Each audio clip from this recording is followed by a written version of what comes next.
ஒரு முறை உஸ்மான் ரலியல்லாஹு அன்ஹு அவர்கள் தன்னுடைய தாடி நினையும் அளவிற்கு கபரை பார்த்து அழுது கொண்டிருக்கிறார்.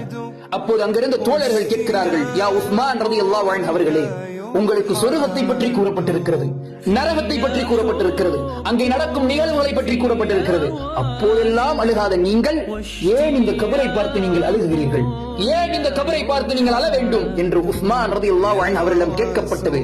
அப்போது உஸ்மான் ரலியல்லாஹு அன்ஹு அவர்கள் சொன்ன பதில் என்னவென்று தெரியுமா? அவர் சொன்ன பதில் நம் உள்ளத்தில் ஆழ பதிய வேண்டும். அப்போது உஸ்மான் ரலியல்லாஹு அன்ஹு அவர்கள் சொன்னார்கள், இன்னல் கப்ர அவ்வல மன்சில் மின் மனாசிலில் ஆகிரா.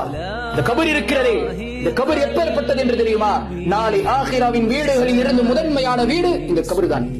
இந்த கபரில் யார் வெல்கிறாரோ அதற்கு பின்பாக அவருக்கு வரக்கூடிய அனைத்திலையும் அவர் வென்று விடுவார், இன்பகரமாக வாழ்ந்து விடுவார்.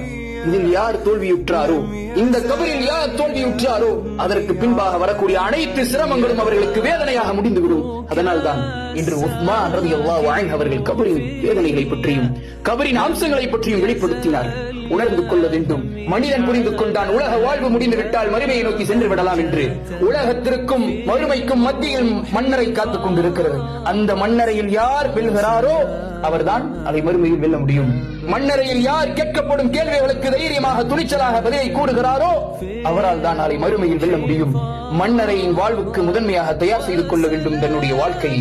மன்னரையை சந்திக்க போகிறோம். ஒரு மனிதன் மரணத்தை கண் முன்பாக பார்ப்பதற்கு முன்பாக, மலைக்குள் மௌத்தை தன் கண் முன்பாக பார்ப்பதற்கு முன்பாக, அந்த மறுமைக்கான வாழ்க்கைக்கு முன்பாக மன்னரைக்காக அவன் வாழ வேண்டும். அந்த மன்னரையில் தேர்ச்சி பெறுவதற்காக அவன் வாழ்க்கையை மாற்றிக்கொள்ள வேண்டும். மன்னரையில் வென்று விட்டால் அவன் மறுமையை வென்றதற்கு சமம் என்பதை உஸ்மான் ரலியல்லாஹு அன்ஹு அவர்கள் அல்லாஹ்வின் தூதர் ஸல்லல்லாஹு அலைஹி வஸல்லம் சொன்னதை வெளிப்படுத்தினார்கள். புரிந்து கொள்ள வேண்டும். நாம் எல்லாம் இந்த உலகத்தில் விட்டு செல்லும் பொழுது மன்னரை கடக்க நாம் எல்லாம் போகிறோம். அந்த மன்னரையை வெல்வதற்கான அனைத்து அம்சங்களையும் தயார் செய்து கொள்ள வேண்டும்.